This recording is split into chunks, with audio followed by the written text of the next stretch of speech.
Ahoy hoy gang, if this is your first time with us, welcome, and if you're joining us from a previous video, hey, we love to see it, and I hope you're doing well. It's Season 9, the third season of the Comedy Central era, and honestly, my least favorite season overall so far. Maybe this is where the series loses its momentum, or maybe it's just a blip on an otherwise flawless timeline. Either way, there's only one way to find out and 3 questions that must be asked. What worked? What failed? What bureaucratic upgrades will be curtailed? If you're making a pickle, make sure to throw it in a good brine, because it's time to review Season 9!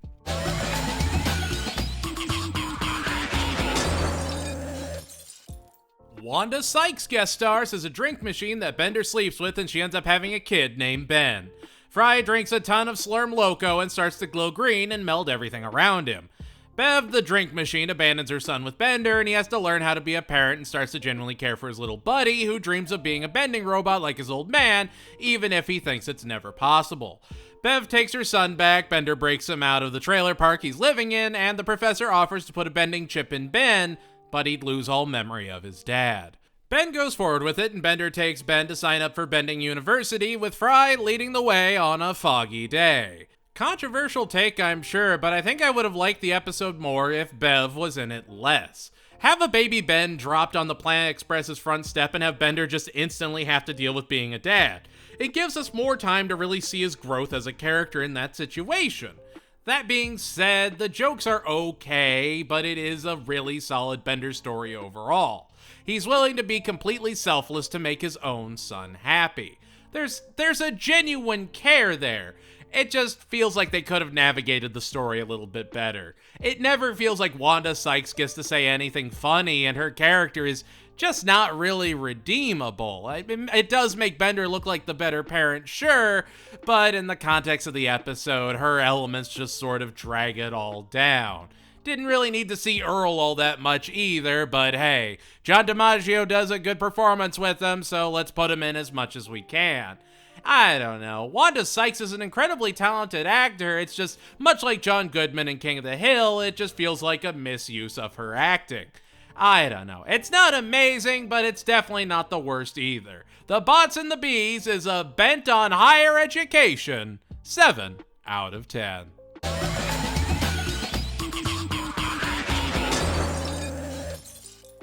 Remember the Mayan calendar in 2012 being the end of the world? No? Just watch the disaster movie 2012 starring John Cusack and Woody Harrelson. It'll get you caught up on everything.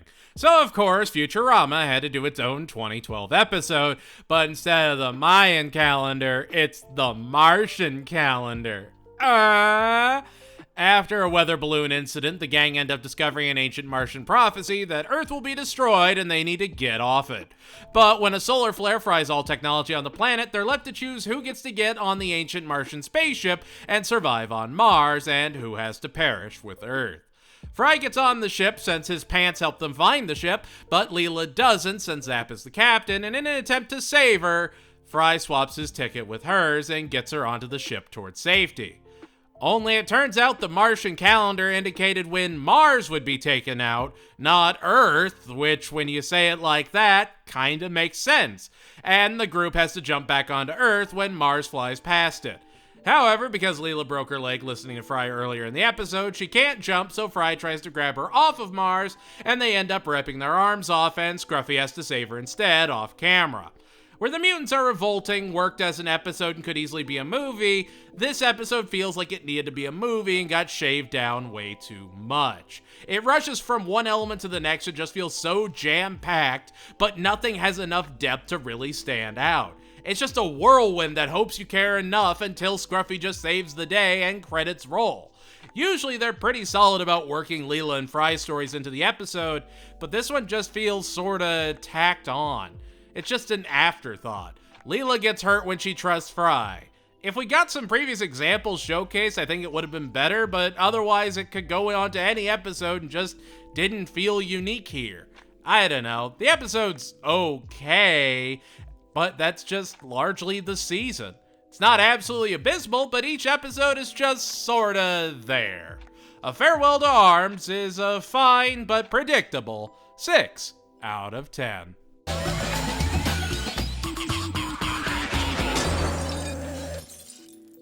Remember when people demanded that President Obama provided his birth certificate and began the whole birther idea? Remember that election? Well, that's what this episode is. Leela starts campaigning for a small candidate that's challenging Richard Nixon's continued rule of Earth, Chris Z. Travers. Chris has a lot of good messages and adamantly wants to believe in the good of humanity, but people keep asking for his birth certificate thanks to Bender and Nixon running a smear campaign. Leela and the gang go to Kenya to find it. Get it? Do you get it yet? And they find out that Chris is actually a time traveler from a future where there was a robot uprising led by Bender, and he had to go back in time to stop it. His actual present-day self being born the next day. Sure enough, through Leela's hard work, Travers wins. But because he won, he erased the timeline where he needed to go back in time in the first place, and Nixon wins again, with everyone forgetting the episode as a whole. A long-time commenter on the channel, Matthew, brought up an excellent point that it would have been fun to see someone like Hedonism Bot replace Nixon, and I'm honestly kind of inclined to agree. Have the timeline jump have Hedonism Bot be the sudden winner now or something completely outlandish. To have yet another election episode focused around Nixon winning in a landslide in the last minute again just feels lazy after a point. I get the satire and what it's trying to do, but it's just a little too on the nose to be effective. It's like this was set up by like a New Yorker writer. It's like, this is how you get them to laugh. And it was just, it's just fine. The birther debate is creative with the time travel and everything, but I just feel like the ending upends what the rest of the episode was setting up in an unsatisfying way. You can subvert expectations well, and the show does, just not here. Decision 3012 is an independent-leaning, brainworm-infested 6 out of 10.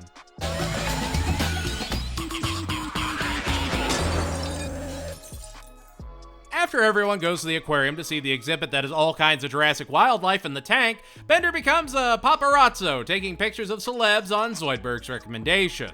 I genuinely love the Jurassic tank just because they have this Tyrannosaurus Rex just sort of flailing in the water like he's always just dreading to stay alive. And it's just, I don't know, the imagery of it is fantastic. It was the first time this season that I genuinely just started cracking up. I am a very easy person to please, but it was genuinely one of my favorite sight gags of the whole Comedy Central era.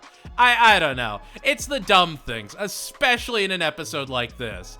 Anyway, Bender starts taking pictures of all kinds of actors and gets introduced to his new white whale, the paper bag masked Langston Cobb.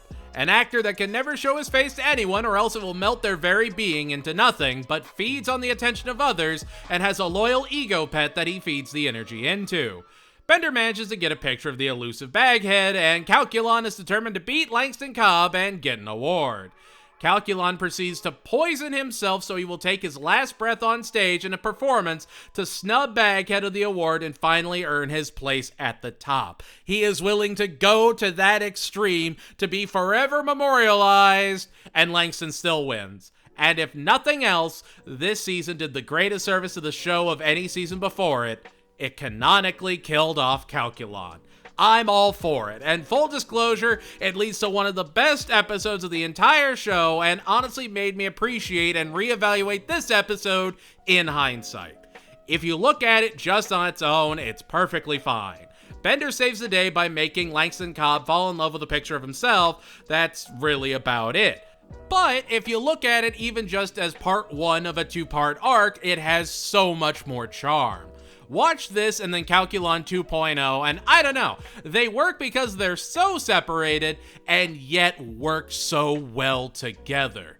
The Thief of Baghead is a show-stealing, robot heart-stopping 8 out of 10.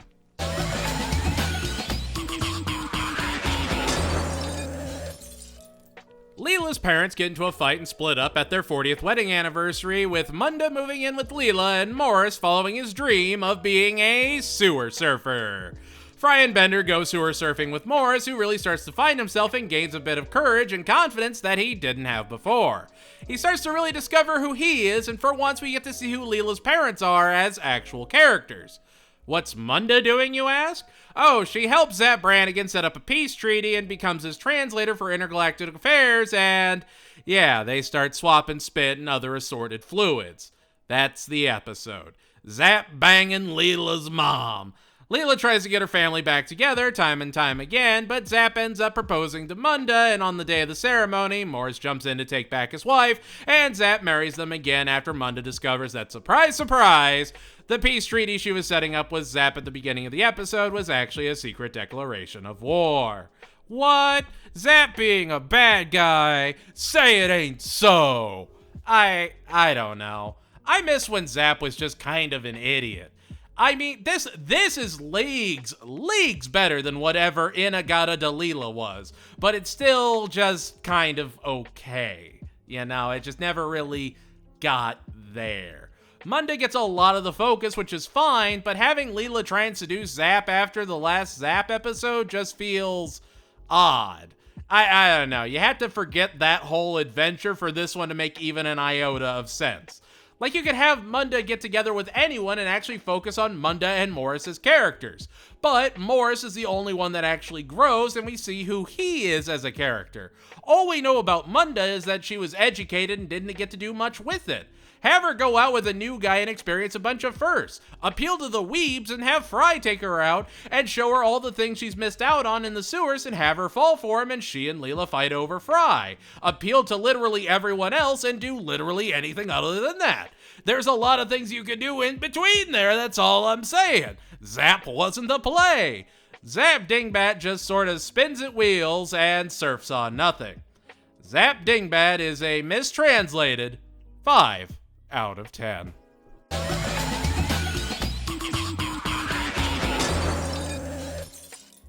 Highlight of the episode? Jill Talley, aka Karen, Plankton's wife from SpongeBob, guest stars. Fun fact, she's actually been married to Tom Kenny, the voice of SpongeBob, since 1996. She's an incredibly talented voice actor that you've heard in all kinds of shows, from Billy and Mandy to the Boondocks and everything outside of the bees. She's in this episode for like 4 scenes and is the best part simply because she wasn't a familiar voice. Tom Kenny would also show up in the episode as Abner Doubledeal, and he never really misses. I have not heard a bad performance by him in this show. There you go. There's your value in the episode. The rest of it, Leela and Amy get into the ultra-competitive world of Butterfly Derby, where you wear butterfly wings and crash into other women wearing butterfly wings. It's like that one Barbie movie where they turn into fairies and spin off into fireplaces. Naturally, to keep up, Amy and Leela start taking some all-natural steroids to compete. Fry and Kif cheer on their partners, and when Fry ends up covered in the nectar that gives Leela and Amy their super strength, they find Fry just utterly irresistible. He proceeds to turn into a horrific butterfly at the end of the episode and tries to save them from themselves. Yeah, it's a lot and not much of anything I'd really call entertaining. One of the appeals of a competition episode like this is having the protagonists fight different opponents. Back in Raging Bender, you saw Bender take on all kinds of different robots that were jokes in their own ways. And Abner Doubledeal was in that episode as the one running that ring. In this episode, it's really just Leela and Amy versus the Punk Murder Moth Dami Mommy squad, and that's it. Which means they better be worth focusing on so much if you're gonna just have this one team, have them be involved more in the story, and they just sort of aren't. They're empty characters that progress an empty story. It just goes nowhere, and thanks you for your time. The butterjunk effect is a snipped-winged 3 out of 10.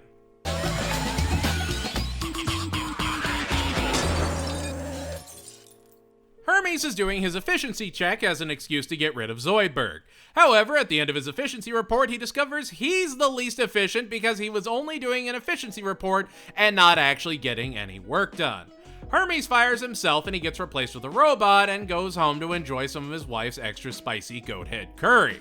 That night, he and La Barbara get held up by Roberto, who quickly gets arrested, and Hermes starts to upgrade himself with more and more robotic attachments so he could become the best bureaucrat he could be.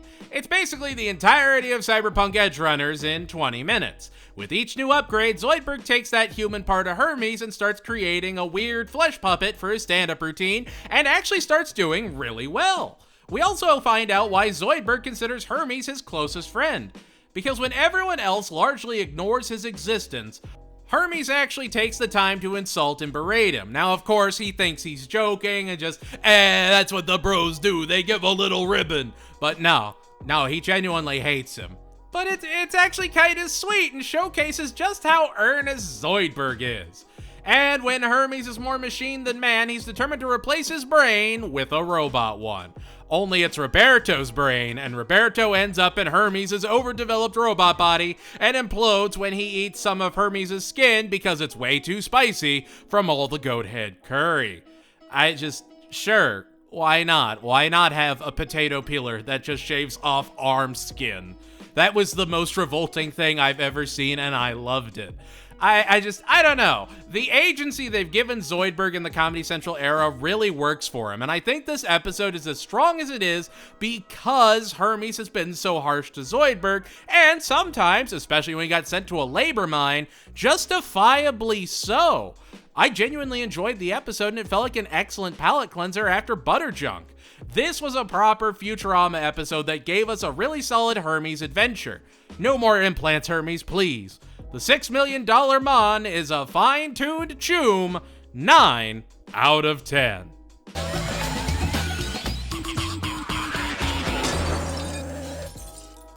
Professor Farnsworth decides to take everyone to Oktoberfest to treat the crew, and everyone celebrates! However, Fry is bummed it's not the wild Oktoberfest of his youth, and Leela calls him childish and stupid, so he runs off while Bender aspires to make the best sausage possible to win a contest, and wants to get some of that sweet, sweet woolly mammoth meat to sausagify. Let's sausage! Fry falls into the grinder, and everyone thinks that they've been eating Fry sausages when he's actually been encased in ice and gets broken out by cavemen still living under the ice sheet that have wanted to go above ground and haven't been able to figure out a way to. Leela, in her trauma from thinking she consumed the person she loved after fighting with them, has all of her memories of Fry zapped away, and the crew avoid bringing him up lest she get hurt again.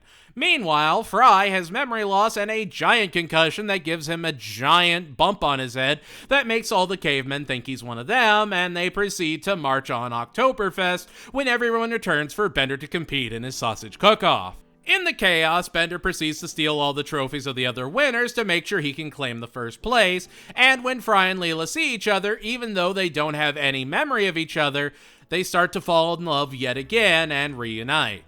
I don't know. I'm sure I'll get flack for it, but I really like this episode. It felt very much like a Fox-era episode of Futurama where the writing was at its absolute best, and it's just good, steady fun. The jokes are on point, the emotional core is touching, that no matter what, Fry and Leela could never truly forget each other, and it really shows that the Comedy Central era was when a lot of the ideas of Fry and Leela as a couple came from.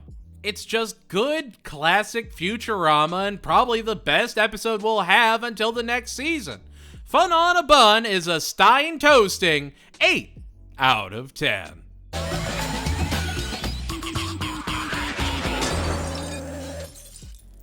Bender goes to college, drops out, joins a gang, and when he goes through some gang violence and addiction, he ends up in court where his lawyer argues that Bender can't be guilty of anything because he's a robot.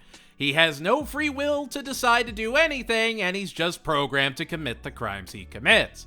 Bender then starts to spiral and searches for the idea of free will and an answer to the age-old robotic question, even going back to the bot planet and asking the robot elders, what is our purpose? How do you have free will? How do you make decisions? How do you justify your authority if you're just following some greater directive? And that's really the whole episode, just Bender finding the secret to the existence of robots that have some autonomy. He even gets a free will chip from Hubert that may or may not work before he guns down the good doctor, having no idea if the chip was what motivated him to do any of it. That's kind of why I love and hate this episode. It's a great philosophical quandary for Bender and for the idea of robotics, but the episode doesn't take it all the way like it did back in Overclockwise. Bender is just anxious to figure everything out, and it just goes so fast that it never feels like it properly resolves itself. If it was a two-parter or even had like 8 more minutes, I think it could have been something really special, but it feels like it was just trying to tackle too large of a subject with not enough time to effectively do it.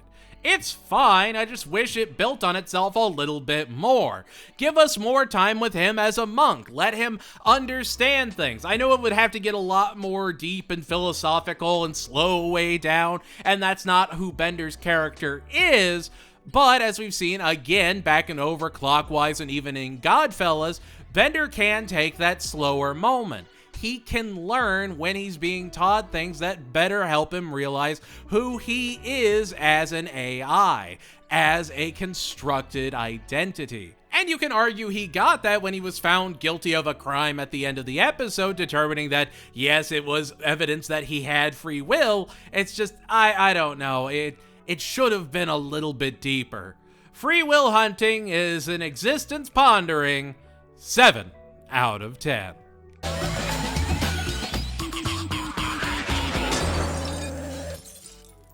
After the professor doesn't care that Fry won an award, Fry and the gang go to the near Death Star to visit Hubert's parents so Fry can meet more of his family. Estelle Harris, probably most famous for playing Dave the Barbarian's talking sword in the hit Disney series Dave the Barbarian, would also be known to some people for her highly acclaimed role as George Costanza's mother in a little show called Seinfeld, and she would play Hubert's mom in this episode, Velma. Ned is just Dave Herman. I don't know. Could have been funny if his dad was Jerry Stiller or something, but alas, what can you do? They bring Velma and Ned back to Planet Express, where Hubert doesn't even want to see them, saying that they never spent time with him, and he runs off into the street naked. Turns out his parents didn't play with the professor because they were too tired from having to take care of him when he would have his night terrors that would make him thrash in his sleep all night long. They also moved him out to the farm so that he wouldn't be a danger to anyone or himself, and then sent him off to the Institute so that they could take care of him, and he eventually was able to test out and go on to have a career. It's a weird backstory for the professor, and just, I don't know, I guess it felt off to me. They take Ned and Velma back, and Hubert gets to go into their virtual home and play as a boy like he never got to with them when he was a kid. There's blips of an emotional core to the episode, and Estella Harris does do a great job playing his mom. It's just sort of okay, I guess. There's never that genuine heart-to-heart moment. There's always that idea that Farnsworth is this mad scientist. Give us wholesome moments. Give us some flashbacks where we actually get to see him and his parents having some sort of connection. They were masterful with it with Fry and his family, even slowly peeling back that Fry didn't hate his family. It's just, I don't know. It was so close yet so far from greatness. Sure, Farnsworth is a mad scientist, but give us something more to him. It just never takes that last step forward to be something truly spectacular, and at the end of the day, that's just okay. It's a perfectly there episode. Near Death Wish is a head reattaching 7 out of 10.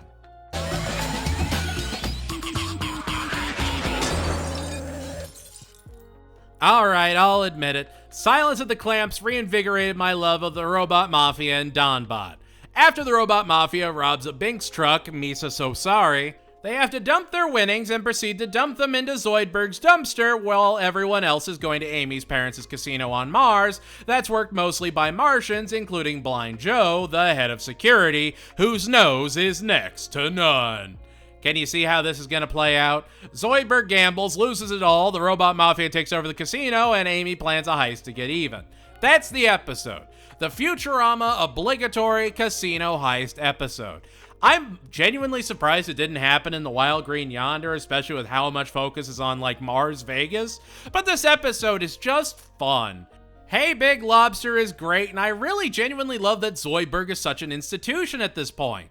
And while I've complained in the past, Maurice LaMarche is an absolute legend for good reason, and he crushes it as Donbot yet again. I'm not going to spoil the heist or anything because that's what makes an episode like this so entertaining, but the episode as a whole is a solid watch that never tries to overcomplicate itself.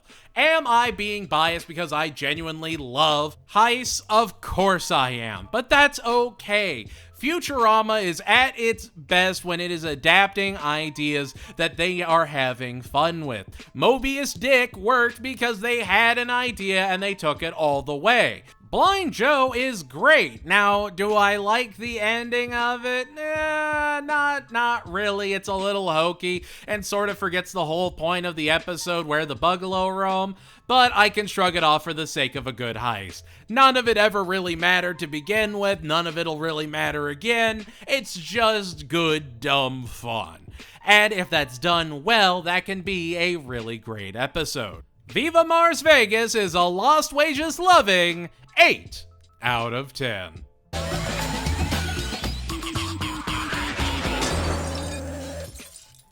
The gang get new outfits and Bender gets a posh British hunting outfit instead of the usual Plan Express getup and decides to join high society. Oh my word, it does appear that the gang are going on a fox hunt. The fox is given a 30-minute head start before the huntsmen chase after it, but Leela is understandably upset by how barbaric the whole ritual is. The leader of the hunt doesn't really have a name, but he would be played by Patrick Stewart, a legendary knighted man who has never done any voiceover whatsoever. American Dad Season Review is available now, plugged for absolutely no reason. Leela defends the fox until she finds out it's a robot, then Bender has a problem with it, and tries to free robot animals from captivity, but, without free will or animal behavior having to be coded in, does that really work? And that's the episode, is questioning, is this wrong? Is this the bridge too far? And I do kind of appreciate that. It just sort of drags to add suspense. It all culminates in the hunters hunting Bender for the ultimate sport, and sure enough, the Huntmaster is also a robot. So it's robots hunting robots, which in the grand scheme is just kind of okay. They're just following their programming after all. If you have Patrick Stewart in your episode, really use him. He just felt so underutilized in this episode, and I just wish we had more of him. Granted, I'm sure I'm biased being an American Dad fan and having entire plots focus around him, but still, he did not have time to properly shine. It just felt like a lot of half ideas that they never really stuck with. I got it, I got what they were going for, it just kinda stumbled towards the end and never needed to be that long to begin with. 31st Century Fox is a horn-blowing 7 out of 10.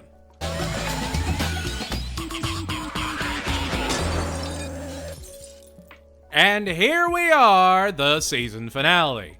This would actually be our last season finale anthology, and it's perfectly okay. It's the Mutual of Omicron nature documentary focusing on 3 stories of nature. The Tale of the Salmon, where Fry Fish defies all biological coding to be with the Leela fish in their final moments, the tale of a tortoise looking for his old love that's just Hubert and Mom, and finally the story of the elephant seal and the male seals fighting to get some seals away from the alpha fattest seal, Seal Bender. It's the same framing as the Holiday Spectacular, just done better, and still just kinda fine. It's not an episode I'd revisit a lot, and the jokes are pretty non-existent, all things considered, but it's still fine structurally, and Phil LaMarr does a great job of being the exacerbated narrator. It is a perfectly lukewarm end to a perfectly lukewarm season. It never overcomplicates itself and just makes a dumb nature documentary, because why not? And honestly, why not? Hasn't been done before with the show, so do it to it. It's been done in plenty of other shows to okay acclaim, and if anyone can do it right, it would be Futurama, even presenting some nature facts that you may or may not have actually known.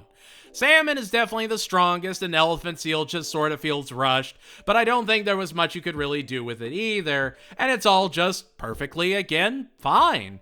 Naturama is a Mutual of Omicron funded 6 out of 10.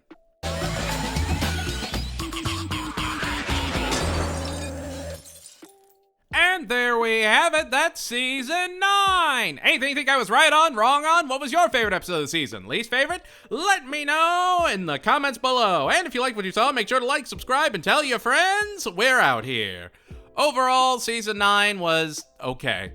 It never had any truly remarkably great episodes, but it didn't have any absolute duds either. It was perfectly serviceable. I think season 9 ironically suffers from preceding season 10. That's right. Not only do I think Season 10 is the strongest season of the Comedy Central era, but it might be the strongest season of the entire show, and I wish I was kidding. There will be fourth dimensional drifting, dreamscape surfing, and an ass comes home. So there's a lot that's gonna happen in Season 10. I don't know. Anyway, that's going to do it for us here at the Lecture Hall. And if you want to support the channel, get videos early, and even get exclusive polls, consider joining our Patreon or membership program today. $2 a month, and you can even get your name on this fancy list. Woo! Thank you all so much for watching, and like always, remember that you're never alone. Remember that so long as you never stop fighting, you haven't lost yet. And no matter what, I'm proud of you. A new wind will blow, and things will always get better. Goodbye, everybody, and I'll see you all next time.